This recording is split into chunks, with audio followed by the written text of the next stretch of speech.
Aš buvau 25 metų, tai moteriai pati jaunystė, grožis 30 metų, kai norisi, kad tas kūnas būtų gražus ir tu pats gražus ir čia kažkokie tai babaužiai tokie, pasakė psoriazė.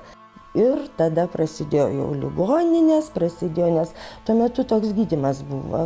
Ligoninėse praleisdavom po 2 mėnesius, po 3.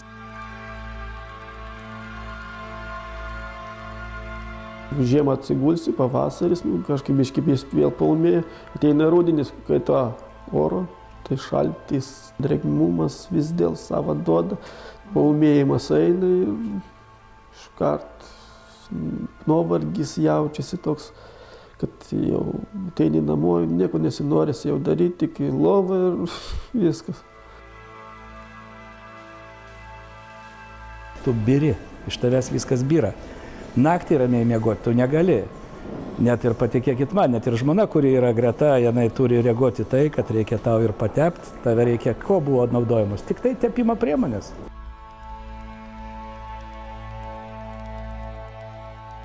Visą laiką niešti, visą laiką darbė sėdi, bet niešti, tu turi pasikasyti, nes niekaip negali ištverti.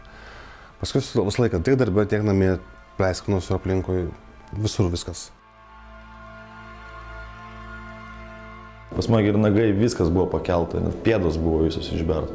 Dar tik betrūko, kad į sąnarius nueiti. Žiauru iš tikrųjų buvo, žiauru buvo 16 metų, 15, tai labiau į mokyklą ėjom visi. Visi kažką darė, kažkur, kaip pavyzdys, po mokyklos visi važiuoja kažkur, prie ežero, dar kažkur, o tu negalėdavai važiuoti. Nebenorėjau tikrai nieko, nei bendrauti su kuom, nei kažkur eiti, žodžiu. Užsidaręs daugumoje namuose, o darbas, grįžti, namai, aišku, ir pirmoji eilė į vonę, nes vienas, kas pagelbėdavo, tikriausiai tas toksai trumpalaikis, kol vonioj būdavai. Gyvenau ir tiek, o paskui jau kai labai buvo blogai, nes buvo, gal aš bijau pasakyti, bet daug. Kokie 70% buvo odos padengta vienu luobu, tai jau tada išsigandau, kad gali net laikyti odą. Nieko nedaryti tai irgi nėra išeities, todėl kad aš jau nedariau kažkada taip, ten jaunystėje būdama kažko, tą tarpą tokį. Bet taigi viskas pasiekia tiesiog, kad jau nebegali.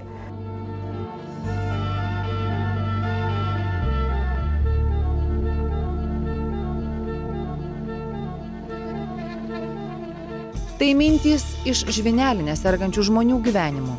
10 ligos veidų, skirtingos profesijos, amžius ir patirtis. Visa tai susimezga į vieną pasakojimą, iki skausmo žinoma milijonams šia liga sergančių žmonių visame pasaulyje. Visa šita medžiaga ir informacija ir skirta būtent visų pirma pacientam. Kad jie žinotų, kas tai per liga, kodėl jinai tokia sudėtinga. Mes norim pasiekti pacientą, jo artimuosius, draugus, visuomenę ir be abejo dar kartą ir patiems gydytojams parodyti iš kitos stovyklos pusės, kaip patys pacientai jaučiasi. Žmonės dažnai išsigąsta, žmonės nežino, kaip vertinti savo būklę. Dažnai slepia, kad jie serga žvyneline, nes nepaslaptis, kad daugumas dar Lietuvoje mano, kad tai yra užkrečiama liga. Bandai maskuoti, tas, sakykime, maskavimas, ar ne? Bet ko reikalauja ta liga? Didelė įtampa. Labai daug jai reikia atiduoti energijos. Čia tu turi labai daug savo dėmesio skirti. Prieš 5 metų, daleiskim, kai atsisakė masažuoti. Bet čia yra aišku smulkmena, bet tai yra kažkaip išeini iš to kabineto ir galvoji, kodėl tu toksai raupsuotas, reiškia, tavęs bijo. Reiškia, informacijos trūksta žmonėms. Pietų esi, sakykime, 25 ar 30 metų ir tu susipažįsti su jaunu, sakykime, su tau patinkančiu vyru ir tai vėlgi labai intimu yra. Ir tu čia nusirengsi kažkoks ten, tau sakys, čia nieko, bet tu nesijausi, kad čia nieko, nes tu viduje nenori toks būti. Buvo tam tikrų tokių sąlyčių galbūt su priešinga lytim, ar ne? Ar aš nebūsiu atstumiama vyrų? Santykiai jauno žmogaus su kitu jaunu žmogu, tai irgi yra problema. Ne kiekvienas supranta šitą dalyką. Kad šita liga tai yra neužkrečiama, kad jinai yra Nekenksminga praktiškai ta prasme, kad negalima ją užsikrėsti, bet tai yra baisi liga. Sakoma, jog tai liga nenužudanti, bet galinti kartais net sugriauti gyvenimą. Jaunystė tai gal daugiau tas toks užgaudavo tie žodžiai. O dabar tai, žinai, kad nesi vienas. Nes yra šimtai ir yra dar ir baisesnių dar tų ligų. Tai čia dar mano ta liga tai dar susitaikymas. Žmogui susirgusiam žvyneline pirmiausia reikia atlaikyti visą tas akis, tą žmonių didžiulį dėmesį. Baisiausias jausmas dažnai gyvenant su lėtinė liga nėra tie visi tokie fiziniai dalykai. Pakankamai su jais per laiką žmogus prisitaiko, susitaiko ir kažkaip suranda būdus, kaip su tuo gyventi. Bet baisiausia yra žmogui vienatvė. Niekas to nepatyręs nesupras, koks dažnai ilgas ir kartais atrodo bevaisis karas su šia liga, sako dauguma sergančiųjų. Kreipiaus kur begalėjau. Iš pradžių gydytojai, paskiau pas privačius, paskiau ten pas liaudės medicinos ir žodžiu, kas iš to. Ir už kalbėtojus ten, kaip ir kaime.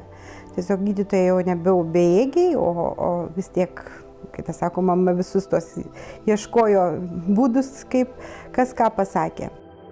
Visur išbandęs, Izraeliai buvo tas, jau nebebuvo kur jau ką daryti ir tradicinė ir netradicinė medicina. Tai atėjau pas daktarę, sako, yra naujoviški vaistai. Nors pasaulis ir žengia savo atradimais į priekį, kartais elementaraus žinojimo apie ligą ir jos gydymą stinga ir sergančiajam, ir dėja dar daugeliui medikų. Laiko patikrintas ir naujai atsirandančias vaistų kombinacijas šiandien galima pritaikyti tiems, kuriems tai būtina. Žvynelinė yra sudėtinga liga, sunki liga. Be abejo, jinai daugumai žmonių iki 80% pasireiškia lengva forma ir mes to džiaugiamės, bet kitiem 20% tai liga apima ne tik odą, ne tik, sakykime, galvos plaukuotąją dalį, nagus pažeidžia, sąnarius gali pažeisti net iki 10%, kartais ir daugiau. Ir tai veda į neįgalumą. Iš pradžių mes išbandom tos klasikinius ginklus, tai vietinis gydymas, tai yra fototerapija įvairi ir UV spinduliai, ir UVB siaurabangė terapija, ir sisteminiai vaistai. Ir galiausiai, kai niekas jau nepadeda, tai mes atsirėmė jau į revoliuciją, į tos naujus vaistus, biologinius vaistus. Prieš gerą 10 metį mes negalėjom pagalvoti, kad bus būtent taip, kaip yra šiandieną. Ir turbūt tai yra didelis nuopelnas, jog atsirado mokslinės studijos, jos buvo vykdomos eilę metų, jos kėlė nuostabą mum praktikam, ką ten veikia mokslininkai, uždaryti laboratorijose, bet jie iš tikrųjų labai įdėmiai tyrinėjo žvynelinės modelį. Ir jie atrado raktą į tos ligos išsivystymą. Man kaip gydytojai yra labai smagu pasidžiaugti, kad Lietuvoje yra galimybė pacientams sunkiems gauti šiuos vaistus, nes daugelį metų teko tikrai labai stipriai įrodinėti, kad odos liga sergantis pacientas yra sunkus ir gali turėti problemų. Tai yra paskutinė, kaip sakau, instancija, paskutinis ginklas šiai dienai. Jis jau yra įdiegtas gydymo metodas ir jisai turi patirtis pasaulyje jau daugiau negu 10 metų. Ir Lietuvoje mes jau turime irgi tos patirties daugiau negu 4-5 metai.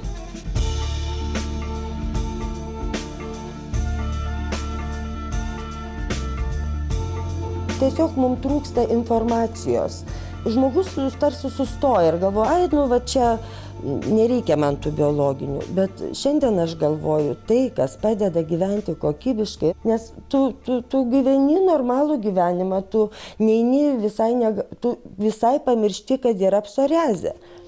Buvo, aišku, nuostabus jausmas, buvo ypatingas jausmas, nes nereikėjo net teptis, nebent foliantais, tais drėkinamaisiais kremais ir tu gyji. Tau nereikia ten jokių visų tų tepalų, vonių ir viskas, tau akyse ta psoriazė nyksta. Po biologinio vaisto dingsta viskas, sakykime, į pabaigą veikimo ten pradeda vėl po truputėlį, bet gink Dieve nebėra taip, kaip buvo anksčiau, tai nėra net su kuo lyginti. Pagerėjimas didelis. Sveikatas, pagerėjimas, tas jau jaudrumas, pas mus darbas susiję daugiausiai su judėjimu, tai jau nėra to nuovargio. Atvažiuoja į darbą jau normalus žmogus, jau čia jau, skadik, manau, paskutinė viltis buvo. Taip pat, tiesiog pasakyti. Visai kitas dalykas. Ar man labai gaila, aišku, to tik laiko, kad jau tik tai dabar tai surado. Nes iš tikrųjų save jauti, ir dabar visai nesenai grįžau nuo jūros, taip gera, kai tu esi lygiavertis. Komforto jausmas gal atsirado. Tiesiog gali ramiai užmigti, nebetrūkdo niekas, nebeniešti visur. Pamiršti tos tepalus, tos taukus, riebalus, visą tą dalyką ir gyveni kaip pilnavertį gyvenimą ir gali visur nueiti, gali visur dalyvauti, gali... Nėra kaip net sulyginti iš tikrųjų, nėra žodžių, kaip pasakyti, nu, kaip tu toksai arba noksai. Dabar 100% pilnavertis gyvenimas. Ir su mažais vaikais gali nueiti kartu lygiai taip pat į baseiną, nes jie tave prašo nuvesti. Dabar jau sakau, bus jeigu 7 metai, taip jau. Šitais biologiniais, vienais, kitais ten pavadinimais. Pasaulyje šią ligą serga apie 4%, o tai daugiau nei 125 milijonai žmonių. Lietuvoje sergančiųjų daugiau nei 120 000. Todėl tai lieka kiekvienam jų linkėti stiprybės, o mums atjautos ir supratimo. Tolerancijos prasme labai būtų gerai, kad kiek galima daugiau žmonių žinotų, kad yra ta liga, kad jinai neužkrečiama ir kad visi tie su plokštelėm vaikščiojantis vasarą, jie išvietų jos visiškai ramiai. Negali atsikratyti to, apie ką tu tyli. Tai labai norisi kažkaip paskatinti tuos žmonės, kurie serga šitą ligą, tikrai nebijot kalbėti apie tai. Reikia susigyventi tiek, kad prie jos priprastum, bet nesusigyventi tiek, kad nieko nedarytum. Čia turbūt pagrindinis dalykas. Aš už tai, kad būtų šviečiama ir žinoma ir supažindinama. Aš nemanau, kad reikia tą neigti, to bijoti, nes nuo to kils tik dar didesnių problemų tiek visuomeniai, tiek pačiam žmogui santykėje su pačiu savim. Mes gyvenam su tai žmonėm ir mes galim su jais gyventi ir jie nėra niekuo kitokie ir išskirtiniai už mus. Jie tiesiog serga.